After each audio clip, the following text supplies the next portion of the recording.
Hürmetli dostlar, kaldanız kalay. Zagnos Paşa'nın Balıkesir'deki ortalığında en ülke meşitlerдің biri, yani Zagnos Paşa Camisi. Bu kuruluş 1461 жылы salıngan. Öte tarihi meşitlerдің biri. Dostlar, sonымен қатар Лазия қаласынан келіп отыр. Аты Шамил, yani bu yerdегі bizden birge жүріп қазір. Şamil. İmam Şamil. Қазақша konuşsun. Selam söyle Қазақстанда. Загнот Мехмет Паша 1453-1456 жылдар аралығындағы Османлы мемлекет қайраткері. Ол Стамбулды жаулап алғаннан кейінгі ұлы уәзір болған алғашқы адам. Не деген аға, мешіт мына жерде жолдың. Осында намаз оқимыз. Үлкен осы Загнот Мехмет Паша мешіті. Осыдан намаздан шығамыз да, мына жерде шай ішеміз.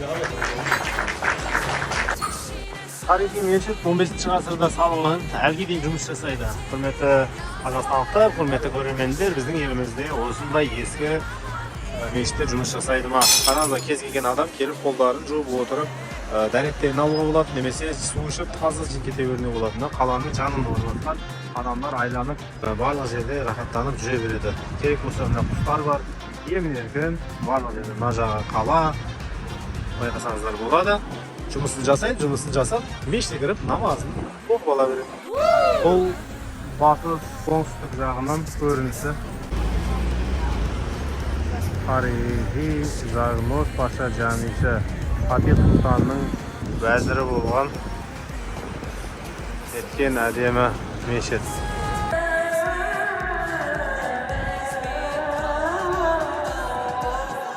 Загнос Пашаның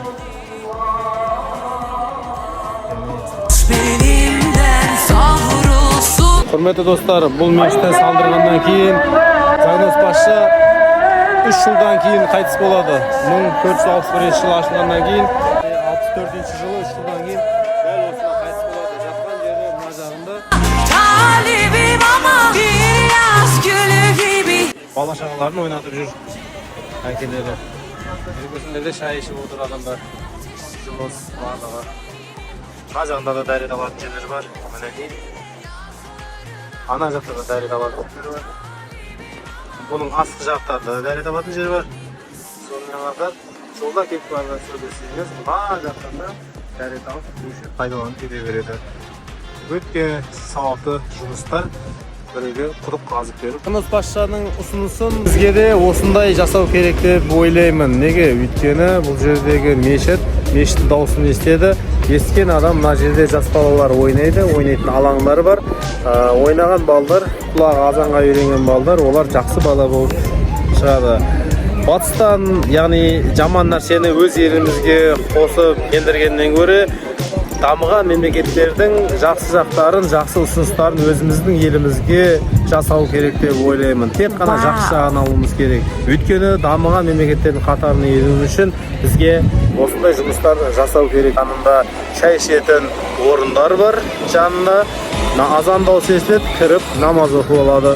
Мына жерде бала шағаларын ойнатады және мешітке намазға кіреді. Сондықтан да біздің елімізге де осындай жасау керек деп ойлаймын. Загнос Паша тарихи күндердің бірі. Және де біздің идеологиямызда мынандай жалауларды қоюға рұқсат етпейді. Біздің идеологиямызды, қазақтың патриоттық ұлттық сананы көтеру мақсатында осындай жалауларды көп жерге ілу керек деп ойлаймыз.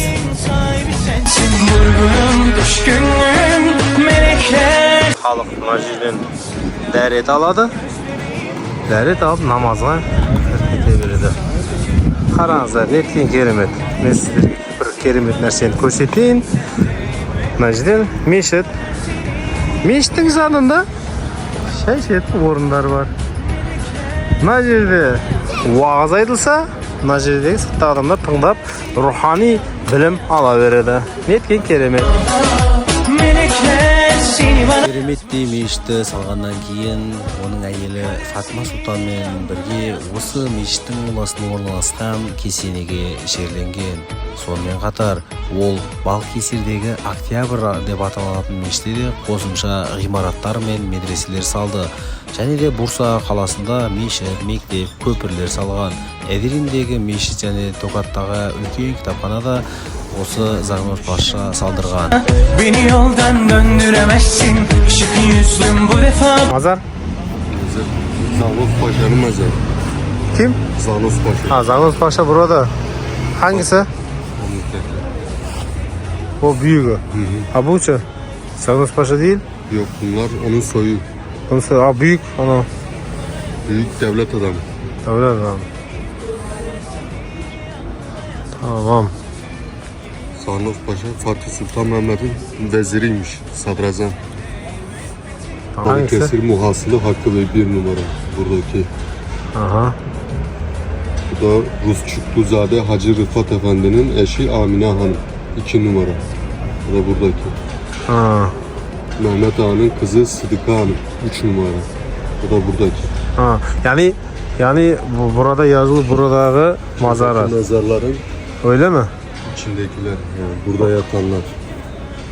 Tamam, anlaşıldı. Yani bu жерде жазылып жатқан адамдар сандары yani 1-2 дегендер. Burası da Загнуз Paşa. Бұл мешіттің көрінісі. Мына жердегі бұл мазарат, яғни біз мына мешіттің жанындамыз. Құрметті достар, сонымен бірге Загнуз мына Paşa. мазар. Türbe buradaymış. Bu Загнуз Paşa. Öyle mi? Яғни мынау үлкен мазаратта жатқан жер бұл Загнуз Paşa, мынау мешіттің атауы берілген жер. Kader seni anlama yazmış. Бұл мешіттің жанындағы. Яғни Загнуз Paşa, мынау мазараттар. Мына жерде мынау мешіт Загнуз Paşa осында жатыр ішінде. Загнуз Мехмет Paşa бұл Fatih Sultan Mehmet ханның вәзірі болып есептелінеді. Соның құрметіне осы үлкен мешіт салынған. Denize Және де тарихшылардың айтуы бойынша 1459 жылы Балқесерге шақырылды дейді. Бұл Загнуз Paşa 1463 жылы дами бастаған Османлы флотының басында капитан И. Дерия болып тағайындалған дейді. 1466 жылы ол Фессалия мен Македонияның губернаторы болып тағайындалды. Тағы бір тұжырымға сәйкес ол 1461 жылы Требузунды жаулап алуға қатысқан. Требузунды жаулап алу кезінде ол ханшайым Аннаға үйленген. 1467-1469 жылдар аралығында Дек Трабзонда санжак болған дейді. Тағы бір талап ол 1461 жылы Трабзонда жаулап алғаннан кейін Балқесерде қайтыс болды деген деректерде бар. Стамбулды жаулап алу кезінде құрлықтағы кемелердің қозғалысын қамтамасыз еткен түрікмен ағаш өңдеушілері де Балқесерде қоныстың бастамашысы болды деген сыбыстарда айтылады. Және екінші этажы Загнуз Paşa'ның әйелдер отыратын ең керемет нәрсені көрсетейін. Мынаны қараңыз, екінші этажда қалай түсетін. adını andım, duyamadım. Gözlerin kör, dilin söylemez o. Üstünde aylanıp түскен.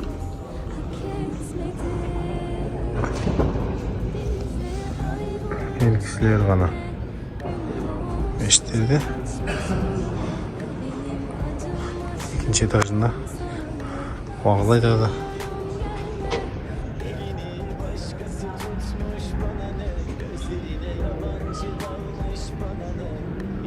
Қарайтын болсаңыздар, дамазда тек қана үлкен жасты адамдар. Үлкен адамдар жастарды байқамайсыздар. құрметті жақсылар, ұнаса лайк басып тіркеліп кетуді ұмытпаңыздар. Hesabını Tanrı'ya ver.